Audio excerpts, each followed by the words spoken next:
dito lang. Ah, Kaya minsan, nagkakasam pa rin. Minsan, bumaba. lapitan natin kaya idol. Eh, makasambulatan tayo ng tubig eh. Ah, sambulan? Oo, lakas yan. Tatlo lang tayo dito nila engineer. Tatlo lang tayo.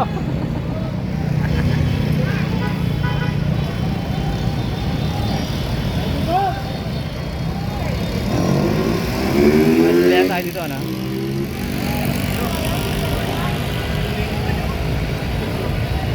Sana, nag-umpisa na yung Ayan, abangan po natin. Hindi po natin yung pagbuga ng tubig. Ayun na po pumoporma na po sila. Para po ma-wash out na po yung mga dumi o yung mga putik po na nasa kalsada. Alam, Yorme. Salon for So ayan, bobombayin na po ng tubig. Abangan po natin ang kanilang gagawing paglinis dito sa Divisoria. Manila.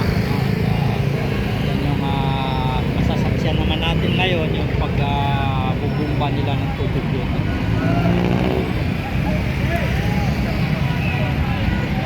Na, nakalinis na sila. Kasi ka lumapit doon Baka tayo. delikado eh. Ay, hindi kasi dito makapasa tayo kasi dito yung tubig.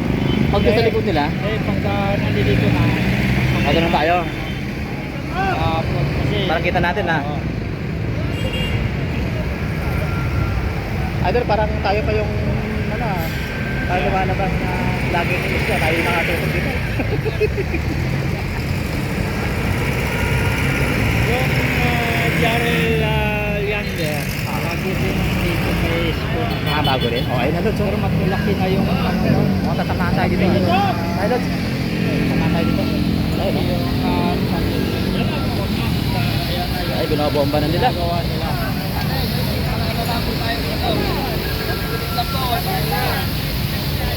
Binobomba na po. Wala.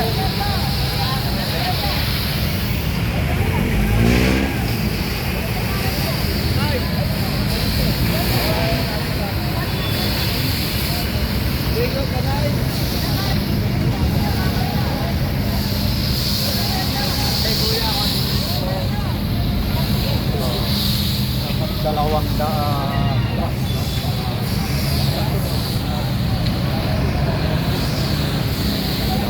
Binobomba na po nila. Divisoria. Nililinis na po nila ang dugyot na kalye ng Divisoria. Ayan.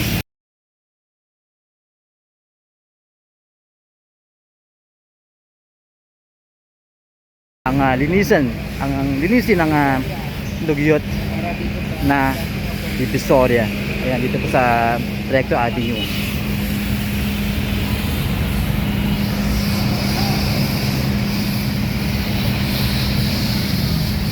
So ayan, malinis na ang Recto Avenue.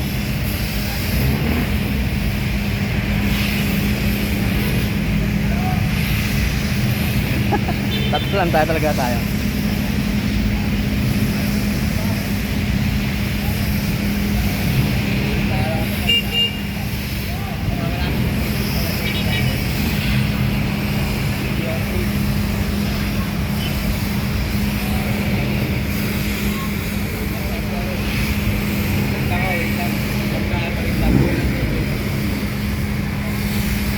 So ito po yung ginagawa po nilang paglilinis ngayon dito sa Divisoria.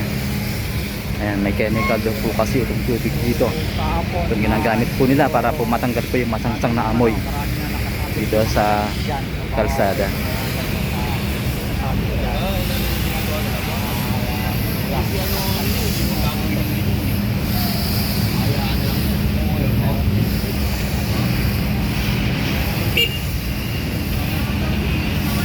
Pwede tayo mag-sin natin sa hatan.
So ayan, grabe po yung ginagawang paglilinis po dito sa Recto Avenue sa Divisoria, mga kababayan.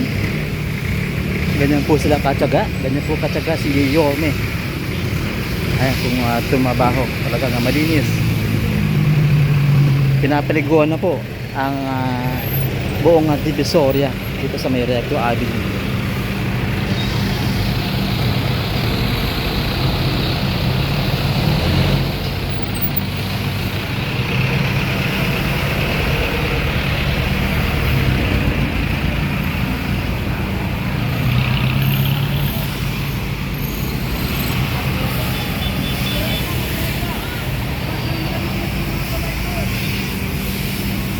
Ayan po, mabasa na po yung mga mga gulay dito.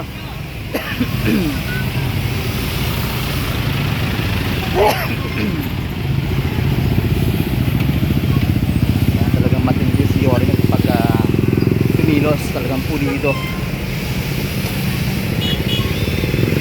Nililinis at binibihisan kung muli ang Divisoria ni Yorme.